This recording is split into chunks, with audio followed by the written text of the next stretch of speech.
Bismillahirrahmanirrahim. Assalamualaikum warahmatullahi wabarakatuh. Bismillah, alhamdulillah, wassalatu wassalamu ala rasulillah, amma ba'du. Yang saya hormati Bapak Direktur Keuangan Bulog, yakni Bapak Bagja Mulyanto, beserta segenap jajaran pengurus Masjid At-Taqwa Bulog. Rasa-rasanya pengajian hari ini kurang semangat. Jadi sebenarnya panitia harus menyiasati bagaimana sekiranya pengajian ini dihadiri oleh para jemaah. Misalnya dikasih door prize umroh gitu. Nomor 2 motor, nomor 3 kulkas. Kalau dikasih pahala nggak datang. Disuruh maju, pada nggak maju. Coba nanti di absen sama Pak Dirut, ya. Nanti yang nggak hadir gajinya diturunin gitu. Pada maju semua itu. Kadang-kadang pengajian itu pemanisnya begitu. Saya itu kalau bikin pengajian Pak Dirut, ya caranya begitu. Orang dikasih pahala nggak datang. Akhirnya saya siasati, saya bikin kupon. Saya ingin mendatangkan jamaah berapa? 1.000. Saya bikin 10.000 kupon. Isinya itu ya kadang panci, kadang setrika, kipas angin. Ya paling besar pernah saya kasih umroh. Itu jamaahnya membludak itu. Istiqlal penuh. Tapi kalau mari saudara-saudara sekalian pengajian dapat pahala, nggak datang. Jadi pahala itu terlalu terang bagi kita. Seakan-akan ini lampu, kalau terlalu dekat itu silau. Jadi akhirat itu terlalu terang. Sehingga manusia itu kadang-kadang ya dikasih pemanis semacam itu. Misalnya kita baca istighfar. Kalau baca istighfar dapat pahala, iya dapat. Tapi kalau kita punya masalah, ingin tahu jalan keluar, baca istighfar. Ingin dapat rezeki tidak disangka-sangka, baca istighfar. Ini Nabi lu ngajarin. Kalau pingin rezekinya lancar, baca Waqiah. Lah dihubungkan dengan rezeki, karena memang setengah dari kita ini mata duitan juga kadang-kadang. Cuma mohon maaf Kiai, Ustadz, ajengan, guru, jangan sampai kemudian mendorong kepada masyarakat hanya titik kepada materi dunia. Tidak, kita hanya memberi stimulan saja. Makanya ke depan kiainya sudah tadi dijemput sama Pak pengurus masjid. Kiainya di mana? Di parkiran, bawa mobil sendiri Pak Dirut. Jauh-jauh dari Tanjung Priok datang ke sini. Kemudian ya sambutannya kurang bagus, itu artinya panitianya kurang beres. Ya, harus ngaku ini. Harus pinter-pinter. Karena jamaah itu insya Allah kalau pulangnya dikasih beras semua gratis. Insya Allah semangat. Makanya dikasih kupon. Nanti ke depan begitu kira-kira. Para jemaah sekalian, ini peristiwa Isra Mi'raj di mana-mana diperingati. Di masjid, di musola, di pesantren, di kampung-kampung, bahkan negara perlu libur sehari. Tanggal merah untuk memperingati Isra wal Mi'raj Nabi Muhammad. Tadi sekelumit diterangkan dan dibacakan luar biasa tadi bacaan Qur'annya ya. Subhanalladzi asra bi'abdihi lailam minal masjidil haram. Kalau kiai jangan baca qiraat kayak ini. Ini jatahnya ustadz ini. Kalau kiai lurus-lurusan bacanya. Subhanalladzi maha suci zat alladzi asra yang telah menjalankan bi'abdihi terhadap hambanya lailan di waktu malam. Dari mana? Minal masjidil haram, dari masjidil haram ilal masjidil aqsa, ke masjidil aqsa. Jadi peristiwa Isra Mi'raj itu dimulai dengan kata tasbih, subhanallah. Kenapa? Ini kejadian luar biasa. Kalau menurut akal manusia saat itu nggak mungkin Pak Dirut. Kenapa nggak mungkin? Bagaimana perjalanan seharusnya ditempuh? Berangkatnya sebulan, pulangnya sebulan. Ternyata hanya ditempuh nggak sampai 1 malam. Tempat duduk Nabi Muhammad ketika ditengkalkan, ibarat saya begini. Ini tempat duduk saya berdiri hangat nih. Ketika saya kembali, tempat duduknya masih hangat. Itu artinya saya baru meninggalkan tempat ini. Rasulullah juga begitu. Makanya kalau Pak Dirut bilang ini ujian keimanan, iya. Saat itu yang beriman makin beriman. Siapa? Abu Bakar As-Siddiq. Yang tidak beriman makin tidak beriman. Contohnya Abu Lahab. Makanya peristiwa Isra Mi'raj itu kita tangkap dengan iman, percaya. At-tasdiqu bil qalbi. Membenarkan dengan hati. Saudara sekalian, namun dari sekian hikmah yang bisa saya sampaikan karena waktu sangat terbatas. Yang pertama, para jemaah sekalian, kita membaca sejarah bagaimana Sayyidina Rasulullah SAW beberapa kali dibelah dadanya oleh malaikat Jibril, dan di antara peristiwa pembelahan dada untuk dibersihkan itu adalah di saat Nabi Muhammad SAW akan diisrokan dan dimi'rajkan. Kalau mi'raj itu dari Masjidil Aqsa naik ke langit pertama, kedua, ketiga, keempat, kelima, keenam, ketujuh sampai Sidratul Muntaha, dan akhirnya tadi diceritakan Nabi Muhammad mendapatkan kewajiban sholat 5 waktu yang awalnya bukan 5 waktu tapi 50 kali sehari semalam. Akhirnya ketika bertemu dengan Nabi Musa alaihissalam disampaikan, "Hei Muhammad, umatmu nggak bakalan kuat melaksanakan sholat 50 kali, wong 5 kali saja banyak nggak sholat." Betul. Minta keringanan kepada Allah. Akhirnya dikurangi 5, akhirnya menjadi 5 waktu seperti yang kita ketahui, zuhur, asar, maghrib, isya, dan subuh. Yang semuanya 17 rakaat. Insya Allah dikatakan oleh Rasulullah bahwa 17 rakaat atau 5 waktu yang kita lakukan itu sepadan dengan 50 kali yang pertama kali diwajibkan kepada umat Nabi Muhammad SAW. Makanya para jemaah sekalian, selalu dalam peristiwa Isra Mi'raj, selalu saya ingatkan, ayo Isra Mi'raj ini adalah ulang tahunnya sholat. Mari perbaiki sholat. Saya senang Pak Dirut, saya ngisi besok di KPK. Saya rutin mengisi kajian sholat Jumat, penuh itu. Termasuk kemarin saya khotib dan sholat Jumat di PMK ya, di kementerian. Itu penuh. Di semua instansi. Bersyukur di Indonesia itu Pak. Mohon maaf kalau dibanding-banding dulu di zaman Pak Harto memang tidak sesemarak ini. Tapi berbahagia sekarang di masjid-masjid itu orang tidak malu menampakkan keislamannya. Alhamdulillah Islam di Indonesia rata-rata Islam tengah ya. Islam NU lah gitu. Enggak Islam terlalu kanan, tidak Islam terlalu kiri, tapi Islam tengah, Islam moderat. Bersyukur. Dan ini buahnya menghasilkan rasa spiritualisme dan ruhani yang kuat. Karena jangan sampai para jemaah sekalian, kita ini dipahami oleh orang luar, kenapa ada orang makin Islam, makin sangar. Makin Islam, makin beringas. Allahu Akbar bukan zikir, tapi Allahu Akbar bakar. Orang luar mengartikan negatif. Maka para jemaah sekalian, alhamdulillah saya katakan di BUMN itu saya perhatikan rata-rata semarak keislamannya, tapi Islamnya itu sejuk. Karena bagaimanapun Rasulullah SAW pernah memprediksikan, "Sataftariqu ummati", umatku memang di akhir zaman nanti akan terpecah menjadi 73 golongan. Seluruhnya enggak benar, yang benar illa millatan wahidah, kecuali satu yang benar. Siapa? Ma ana alaihi washabi.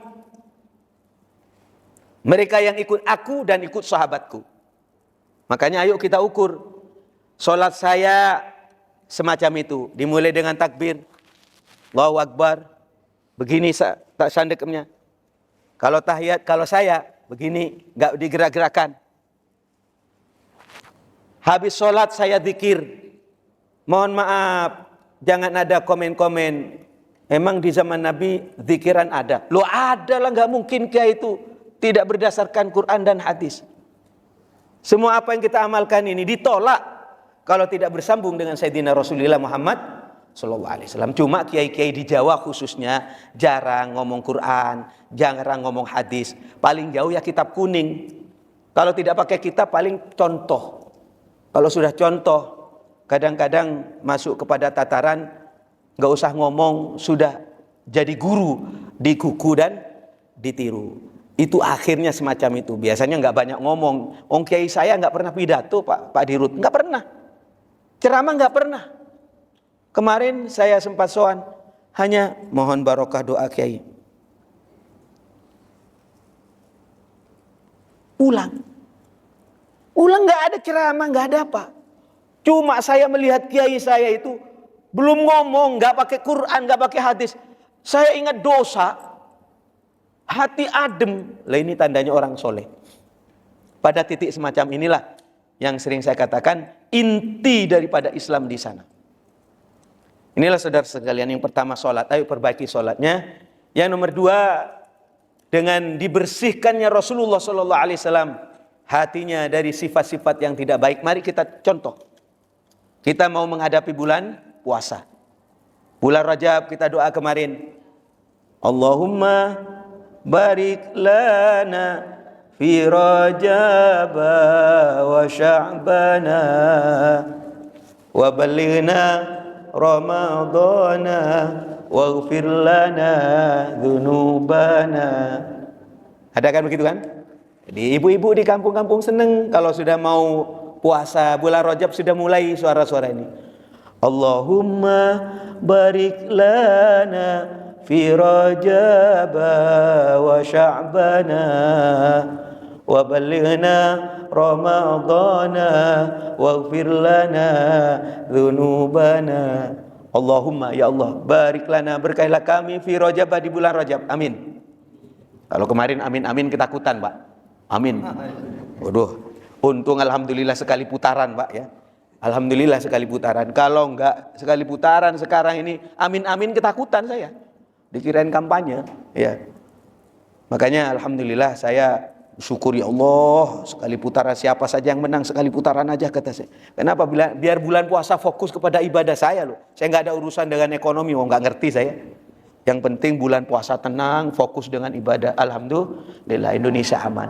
Para jemaah sekalian, Allahumma, ya Allah, barik lana, berkahilah kami fi Rajab, di bulan Rajab, wa Sya'bana, dan di bulan Sya'ban, wa balighna Ramadana, sampaikan umur kami di bulan Sya'ban. Amin ya rabbal. Mari bersihkan hati kita.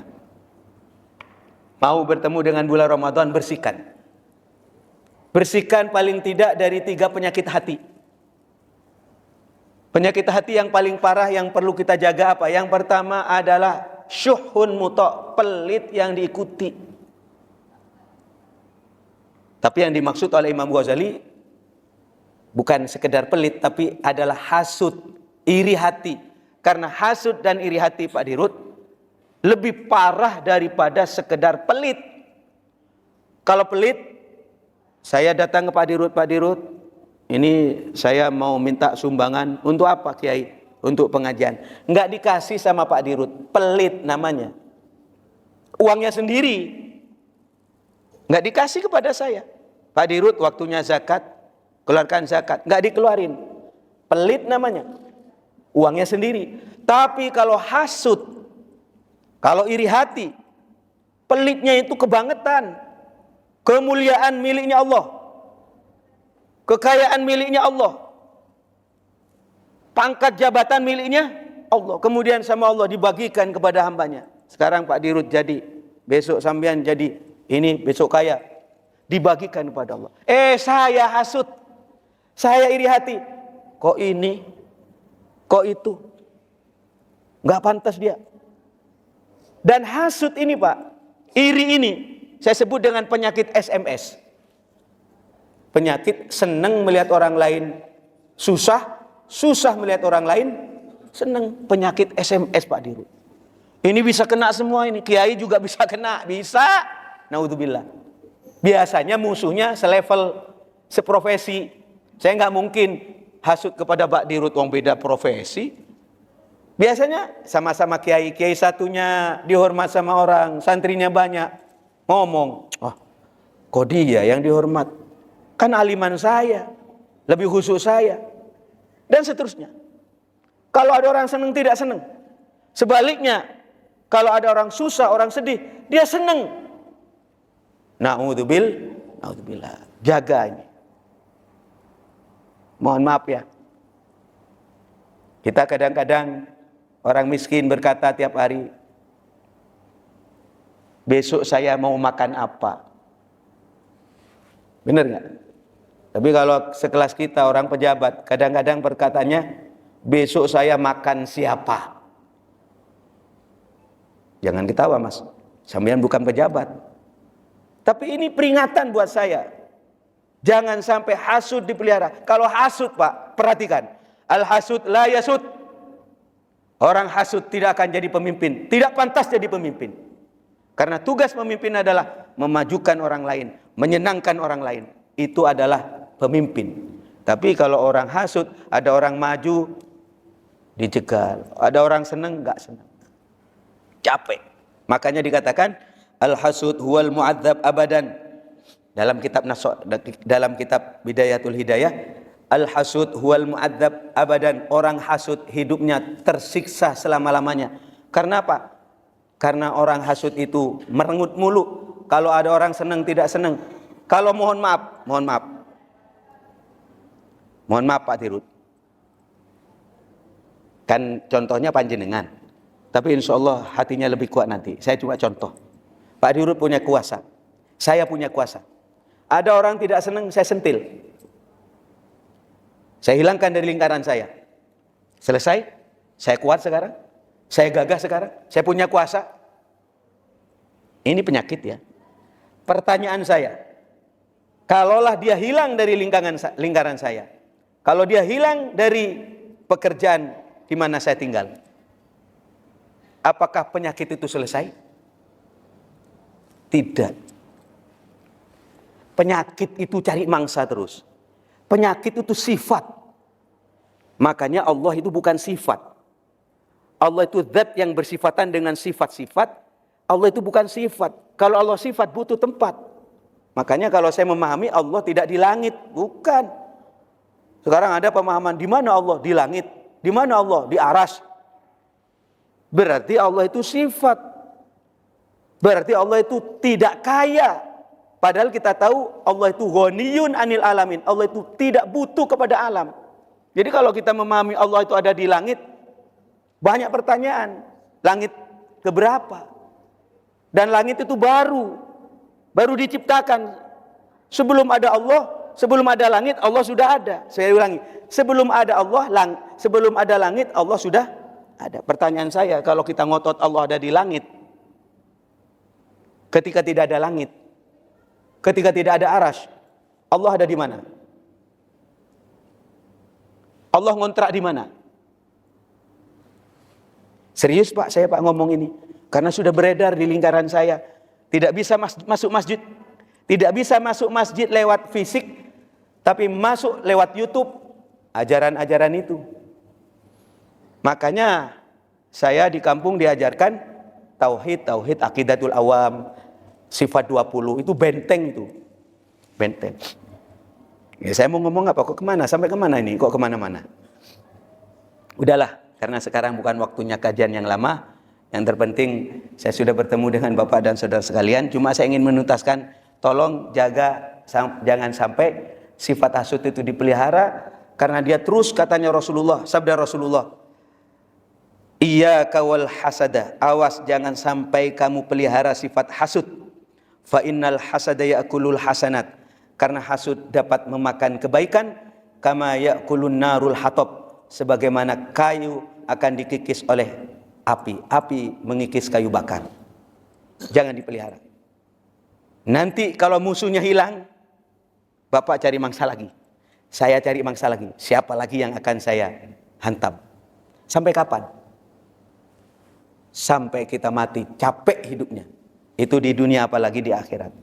Yang nomor 2, para jemaah sekalian, bersihkan hati dari sifat riya. Riya itu al-amalu li ajlinas, beramal karena manusia. Dan nomor 3, mari kita bersihkan hati kita dari ujub. Ujub, bangga terhadap dirinya sendiri. Orang lain dianggap kotor, dirinya suci. menganggap dirinya bersih, orang lain banyak dosa. Itu namanya ujub. Dan ini biasanya penyakitnya orang baik, penyakitnya kiai, penyakitnya orang bapak-bapak yang ahli ibadah. Merasa, apa ini banyak, meremehkan orang lain. Bapak-bapak saudara sekalian, kalau saya merasa baik, kalau saudara merasa baik, sejatinya kita ini bohong. Karena orang baik itu ditentukan oleh Allah Subhanahu wa ta'ala dan ditentukan dengan husnul khotimah. Selanjutnya mari kita tutup majelis ini dengan pembacaan doa. Mudah-mudahan apa yang kita lakukan mulai awal sampai akhir mendapat ridho dari Allah Subhanahu wa ta'ala. Bapak-bapak, dengan saya profesi berbeda ya. Saya kiai, saya ustadz. Pak Bagja sekarang dirut. Ini casing saja. Hakikat daripada semua itu adalah kebaikan. Saya diingatkan oleh kiai saya, Misbah, saya itu kalau di depan kiai, saya bukan kiai, saya santri. Misbah, ya kiai, kamu harus ada yang jelas dalam hidupnya. Jangan sampai kosong semua. Urusan pekerjaan, urusan manuver, urusan loncat sana, loncat sini, urusanmu lah. Tapi jangan sampai tidak ada yang hidupmu tidak ada yang bermakna. Harus ada yang bermakna. Mohon petunjuk apa yang dimaksud bermakna, kiai? Semua pada tahu. Ya mohon petunjuk apa, kiai? Yang bermakna tidak ada lain adalah wa ma khalaqtul jinna wal insa illa liya'budun.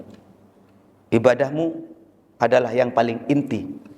Inti daripada aktivitas kamu adalah ibadah mengabdi kepada Allah Subhanahu wa ta'ala dengan segala dimensi. Kalau Pak Dirut bisa membantu orang dengan mal, dengan harta, silakan. Kalau saya membantu dengan ilmu.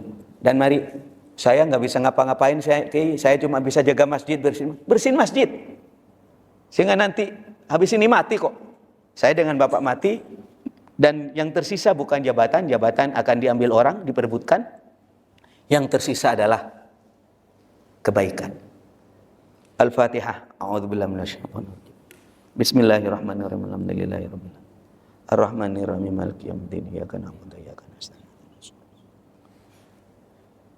Shiratal ladzina an'amta 'alaihim ghairil maghdubi 'alaihim waladdallin. Amin.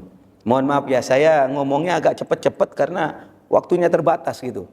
Bapak-bapak ini sejatinya sedang kerja, tetapi diminta mungkin nggak apa-apa ya, dimaafkan karena memang ada waktu untuk peringatan ini. Amin amin. Bismillahirrahmanirrahim. Alhamdulillahirabbil alamin. Shallallahu ala sayyidina Muhammad wa ala ali sayyidina Muhammad.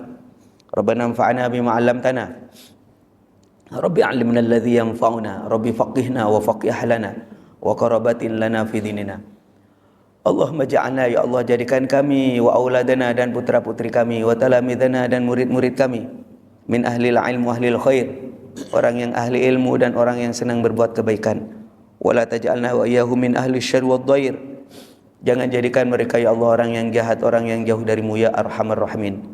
Allahumma ighfir lana, ya Allah, ampuni dosa kami, wali walidaina, dan dosa kedua orang tua kami, warhamhuma kama rabbayana shighara, wal ikhwanina alladzina sabaquna bil iman, wala taj'al fi qulubina ghillan lil ladzina amanu rabbana innaka raufur rahim. Allahumma arham umat sayyidina Muhammad. Allahumma ansur umat sayyidina Muhammad. Allahumma arham umat sayyidina Muhammad rahmatan amatan ya rabbal alamin. Allahumma ighfir umat sayyidina Muhammad maghfiratan amatan ya rabbal alamin. Rabbana atina fid dunya hasanah wa fil akhirati hasanah wa qina adzabannar. Bersama subhana rabbika rabbil izzati amma yasifun wa salamun alal mursalin walhamdulillahi rabbil alamin. Mohon maaf apabila ada yang kurang berkenan. Dan Allah ya kumajmain. Assalamualaikum warahmatullahi wabarakatuh.